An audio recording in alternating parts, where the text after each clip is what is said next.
এরকম চাঞ্চল্যকর অভিযোগ এবার ঘনিষ্ঠ মহলে করলেন শেখ হাসিনার পুত্র সজীব ওয়াজেদ জয়। তিনি বললেন তার মা অর্থাৎ শেখ হাসিনাকে শীর্ষ নেত্রীর পদ থেকে সরিয়ে এবং আওয়ামী লীগের পুরনো নেতা যারা রয়েছেন ওবায়দুল কাদের তাকেও সরিয়ে, আওয়ামী লীগ তো এই মুহূর্তে দাঁড়িয়ে শেখ হাসিনা নিজেও চেয়েছেন যে তিনি নেপথ্যের নেত্রী থাকবেন, সামনে আওয়ামী লীগের নতুন মুখকে রাখবেন। পরিকল্পনা তো আগে থেকেই রয়েছে এবং সেই অনুযায়ী শেখ হাসিনা আস্তে আস্তে করে আওয়ামী লীগকে গোছানোর চেষ্টা করছেন। কিন্তু আসল উদ্দেশ্য সেটা নয়, নেপথ্যেও থাকতে দেওয়া যাবে না শেখ হাসিনাকে। ভাবুন, যে দলটার সঙ্গে রক্তের সম্পর্ক শেখ হাসিনার, তিনি ওই দলটাতেই থাকবেন না। বাংলাদেশের অধিকাংশ মানুষ এই মুহূর্তে চাইছে শেখ হাসিনা বাংলাদেশে ফিরে আসলে বাংলাদেশ তার যে প্রগতিশীল ভাবমূর্তি সেটা ফিরে পাবে, বাংলাদেশের অর্থনৈতিক ভাঙন সেটা রোধ করা যাবে, বাংলাদেশ আবার উন্নতির পথে এগোবে। সজীব ওয়াজেদ জয় এই চক্রান্ত ধরে ফেলেছেন।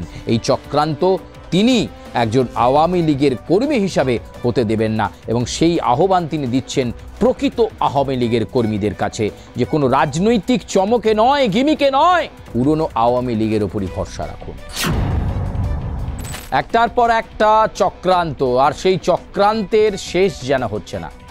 একটা চক্রান্তের জট খুলে তো আর একটা চক্রান্ত তৈরি হয়, আবার সেই চক্রান্ত বাইরে চলেও আসছে। এই হচ্ছে বাংলাদেশের এখন সার্বিক পরিস্থিতি। এবং নির্বাচন যত এগিয়ে আসছে, এই নভেম্বর শেষ হয়ে ডিসেম্বরে পড়তে যাবে, ডিসেম্বর, জানুয়ারি এবং তারপরেই ফেব্রুয়ারি, বাংলাদেশের রাজনৈতিক শিবিরগুলো যখন প্রস্তুতি একেবারে জোর কদমে নিচ্ছে, তখন একটার পর একটা চক্রান্ত হয়ে চলেছে। এবং আবার আওয়ামী লীগের বিরুদ্ধে একটা বড় সড়ো চক্রান্ত হচ্ছে। এবং এই বড় সড়ো চক্রান্ত কি হচ্ছে, কেনই বা বারবার আওয়ামী লীগকে টার্গেট করা হচ্ছে, সেই খবর দিতেই, সে কারণেই এই প্রতিবেদন তৈরি করা।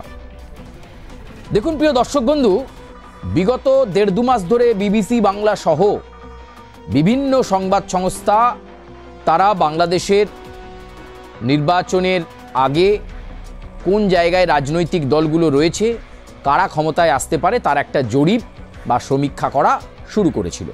সেই সমীক্ষা বিভিন্ন স্তরে আমরা আপনাদেরকে জানিয়েছি। তাতে প্রত্যেকটা স্তরেই দেখা যাচ্ছে আওয়ামী লীগ বিপুল জনসমর্থন নিয়ে বাংলাদেশে ক্ষমতায় ফিরছে। ঠিক সেই সময় আওয়ামী লীগকে যদি ড্যামেজ করে দেওয়া যায়, আওয়ামী লীগকে যাতে চিরতরে শেষ করে দেওয়া যায়, সেই পরিকল্পনা কিন্তু বিভিন্ন স্তরে চলছে। এতদিন আমরা বলছিলাম যে ডক্টর ইউনূস এই পরিকল্পনা করছেন বারে বারে, যাতে শেখ হাসিনাকে ভারত থেকে বাংলাদেশে নিয়ে এসে সাজা কার্যকর করে দিয়ে আওয়ামী লীগের নেতাকর্মীদের মনোবলকে একেবারে ভেঙে দিয়ে আওয়ামী লীগকে পুরোপুরি শেষ করে দেওয়া যায়। সেই চেষ্টা যেমন ডক্টর ইউনূস করছেন, একই সঙ্গে আরও বিভিন্ন শক্তি এর পেছনে রয়েছে। ফলে ব্যাপারটা শুধুমাত্র বাংলাদেশের মধ্যে সীমাবদ্ধ নেই, শুধুমাত্র বাংলাদেশের মধ্যে সীমাবদ্ধ নেই, ব্যাপারটা আরও বৃহত্তর জগতে রয়েছে, বলা ভালো বৃহত্তর বিশ্বে রয়েছে। আওয়ামী লীগকে ভেঙে খান খান করে দাও, তাহলেই স্বার্থ চরিতার্থ হয়ে যাবে। অর্থাৎ ডক্টর ইউনূস যে বারবার পরিকল্পনা বা চক্রান্ত করছেন, সেটা ডক্টর ইউনূস একা করছেন না, তার পেছনে বিভিন্ন বৈদেশিক শক্তি রয়েছে। এরকম চাঞ্চল্যকর অভিযোগ এবার ঘনিষ্ঠ মহলে করলেন শেখ হাসিনার পুত্র সজীব ওয়াজেদ জয়। তিনি বললেন তার মা অর্থাৎ শেখ হাসিনাকে শীর্ষ নেত্রীর পদ থেকে সরিয়ে এবং আওয়ামী লীগের পুরনো নেতা যারা রয়েছেন ওবায়দুল কাদের তাকেও সরিয়ে একটা নতুন আওয়ামী লীগ তৈরির পরিকল্পনা চলছে। অর্থাৎ পুরনো যারা, আদি যারা, তাদের আওয়ামী লীগ থেকে বের করে দাও, আওয়ামী লীগ থেকে বের করে দিয়ে নতুন আওয়ামী লীগ তৈরি করো। ফলে এই পরিকল্পনা কিন্তু বৈদেশিক শক্তি করছে। সজীব ওয়াজেদ জয় স্পষ্ট না করলেও তিনি বলেছেন যে এর পেছনে বৈদেশিক শক্তি রয়েছে, যারা আওয়ামী লীগকে ভেঙে খান খান করে দিতে চাইছেন। আওয়ামী লীগ তো এই মুহূর্তে দাঁড়িয়ে শেখ হাসিনা নিজেও চেয়েছেন যে তিনি নেপথ্যের নেত্রী থাকবেন, সামনে আওয়ামী লীগের নতুন মুখকে রাখবেন। পরিকল্পনা তো আগে থেকেই রয়েছে এবং সেই অনুযায়ী শেখ হাসিনা আস্তে আস্তে করে আওয়ামী লীগকে গোছানোর চেষ্টা করছেন। কিন্তু আসল উদ্দেশ্য সেটা নয়, নেপথ্যেও থাকতে দেওয়া যাবে না শেখ হাসিনাকে। ভাবুন, যে দলটার সঙ্গে রক্তের সম্পর্ক শেখ হাসিনার, তিনি ওই দলটাতেই থাকবেন না, ওবায়দুল কাদের ওই দলটাতেই থাকবেন না। মানে তাদেরকে বাদ দিয়ে, বলা ভালো দল থেকে বহিষ্কার করে দাও, বের করে দাও, তাদেরকে বাদ দিয়ে নতুন আওয়ামী লীগ। এই আওয়ামী লীগ কি আপনাদের মনে হয় ট্রান্সমিশন করতে পারবে, জাগরণ তৈরি করতে পারবে, বাংলাদেশের নবজাগরণের সৃষ্টি করতে পারবে? পেছন থেকে পুরনো নেতাদের তো লাগে, তাদের অভিজ্ঞতা লাগে, তাদের প্রশাসনিক দক্ষতা লাগে, তাদের সাংগঠনিক দক্ষতা লাগে। তাহলে এই পুরনো নেতাদেরকে কি করে বাদ দিয়ে দেওয়ার একটা পরিকল্পনা চলছে, সেটাই কিন্তু সজীব ওয়াজেদ জয় সামনে আনলেন। তিনি বৈদেশিক শক্তির কথা বলেছেন। কোথাও কি আমেরিকার কোনো অঙ্গুলি হেলন রয়েছে? আমেরিকায় কিছু লোকজন বসে এই খেলাটা খেলছেন যে শেখ হাসিনা, ওবায়দুল কাদের, এরকম পুরনো বহু নেতাদেরকে সব বের করে দাও, যেহেতু তাদের বিরুদ্ধে নানা রকমের অভিযোগ রয়েছে, দুর্নীতির অভিযোগ রয়েছে, সাজা ঘোষণা হয়েছে, এদেরকে দল থেকে আউট করে দাও, বহিষ্কার করে দাও, দিয়ে নতুন আওয়ামী লীগ তৈরি করো। নতুন নেতাফেতা যারা হবে তারা আমেরিকা থেকে পরিচালনা করব, আমরা পয়সা আমরা ঢালবো, তোমরা এবার শুরু করো। এই নতুন আওয়ামী লীগের কথা যে বলা হচ্ছে, তারা তো এই মুহূর্তে ক্ষমতায় আসতে পারবে না।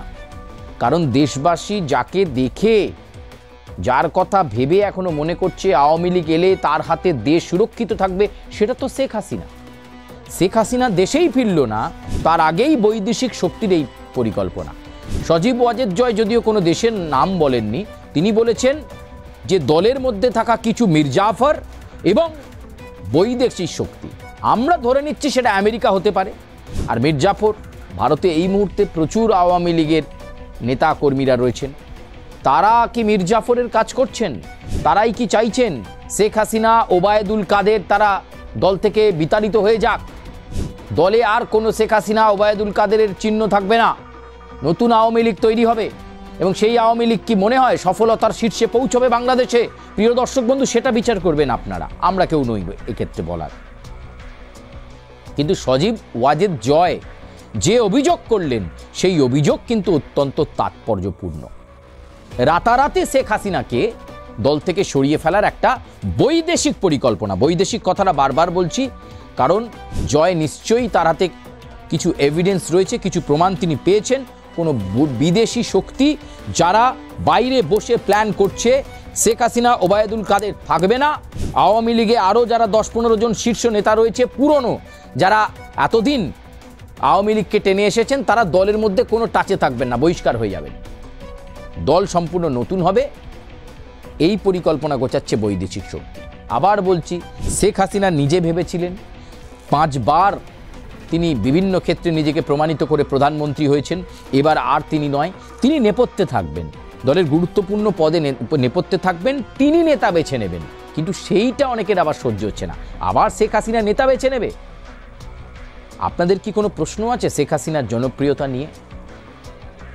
বাংলাদেশের অধিকাংশ মানুষ এই মুহূর্তে চাইছে শেখ হাসিনা বাংলাদেশে ফিরে আসলে বাংলাদেশ তার যে প্রগতিশীল ভাবমূর্তি সেটা ফিরে পাবে, বাংলাদেশের অর্থনৈতিক ভাঙন সেটা রোধ করা যাবে, বাংলাদেশ আবার উন্নতির পথে এগোবে।